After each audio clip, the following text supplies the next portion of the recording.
पूरे देश में कोरोना ने तांडव मचा रखा है। बिहार में आग की तरह कोरोना तेजी से रफ्तार पकड़ लिया है। इसी बीच बिहार के स्वास्थ्य विभाग की लापरवाही भी देखने को मिलता है। आए दिन बिहार के अस्पतालों में भी डॉक्टर साहब की लापरवाही नजर आते हैं। लेकिन सबसे बड़ा सवाल है, क्या डॉक्टर साहब अपनी मर्जी से अस्पताल चलाते हैं या फिर किसी बड़े साहबों की मर्जी से अस्पताल चलता है?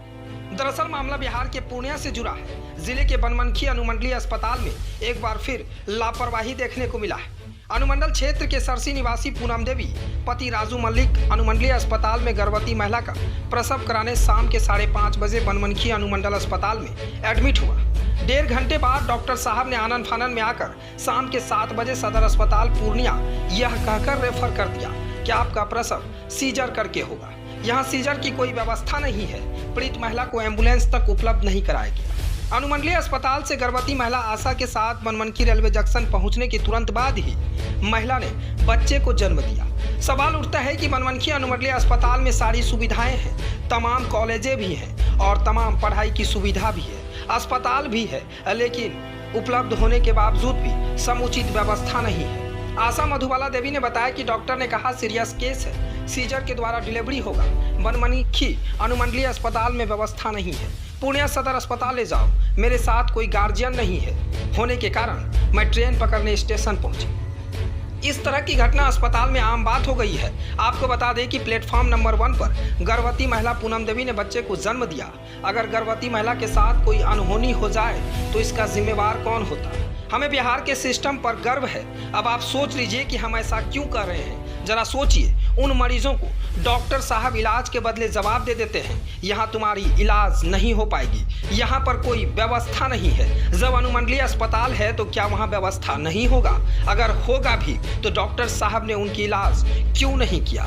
सवाल तो बहुत है, लेकिन जवाब क्यों नहीं देगा? डॉक्टर साहब ने उनको रेफर कर महिला को पूर्णिया भेज दिया।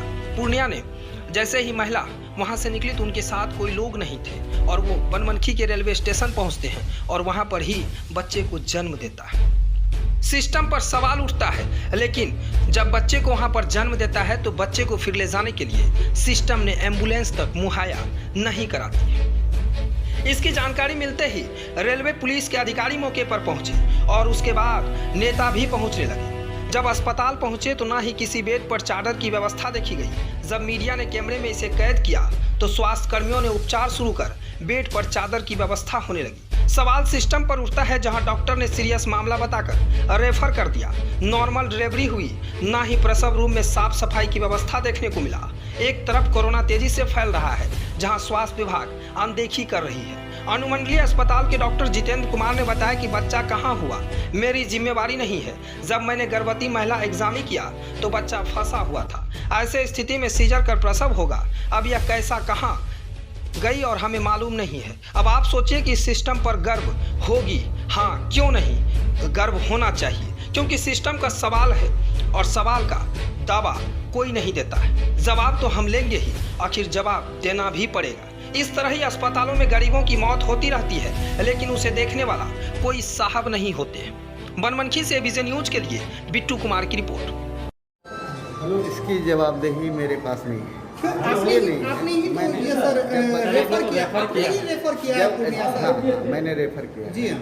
जब मैंने पेशेंट को, मरीज को, रोगी को एग्जामिन किया तो मुझे पता लगा एग्जामिन के दौरान कि इसका बच्चा फंसा हुआ है। या तो उल्टा होगा, अल्ट्रासाउंड नहीं होता है, उल्टा होगा, फंसा हुआ है।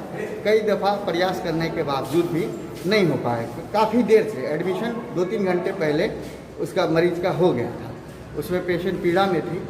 बच्चा फंसा होने के कारण हमने उसको रेफर कर दिया पूर्णिया सदर अस्पताल। लेकिन सर कोई समुचित व्यवस्था तो होनी चाहिए, जैसे एम्बुलेंस की व्यवस्था होनी चाहिए। कहाँ दिया गया? जैसे अगर आप देते तो स्टेशन पुलिस नहीं, जैसे कि सब नहीं होता। उनके साथ में जो आशा थी, कोई परिजन नहीं था। सर जब कोई परिजन नहीं था मेरी तो, बात सर जब कोई परिजन नहीं था तो आपके इतने बड़े अनुमंडल अस्पताल में, और वो भी रात्रि के समय में, आप तो उसे यहाँ पे व्यवस्था दे सकते थे किस चीज़ को? डिलीवरी के लिए? नहीं, डिलीवरी इसी के लिए तो रेफ़र किया जाता है कि इमरजेंसी में जा करके आप सिजेरियन करवाइए। वहाँ स्पेशलिस्ट डॉक्टर रहते हैं। हम स्पेशलिस्ट तो नहीं हैं, हम मेडिकल ऑफिसर हैं। Specialist, I am not a medical specialist medical officer. तो इसके लिए स्पेशलिस्ट मेडिकल ऑफिसर, गायनेकोलॉजिस्ट जहाँ रहते हैं सदर अस्पताल में, मैंने वहाँ उनको रेफर किया, आशा को सारी बात समझा दी, रोगी को सारी बात समझा दी, मैं लेबर रूम में खुद था, सब चीज़। बाराबंकी रेलवे 1 नंबर प्लेटफार्म पर खाना ड्यूटी दौरान मुझे सूचना मिली कि एक महिला जो डिलीवरी पेशेंट थी वो हॉस्पिटल गई थी, एडमिट करके फिर पुनः उसको वहाँ से डिस्चार्ज कर दिया गया था। वो पुनः स्टेशन पर आई, उसके बाद उसको उसको बच्चा इशू हुआ। पब्लिक और RPF GRP सहयोग से उस महिला को पुनः टेम्पू के द्वारा हॉस्पिटल जाके भर्ती कराया गया। क्या परिचय हुआ सर? हम थाना अध्यक्ष के भी थाना अध्यक्ष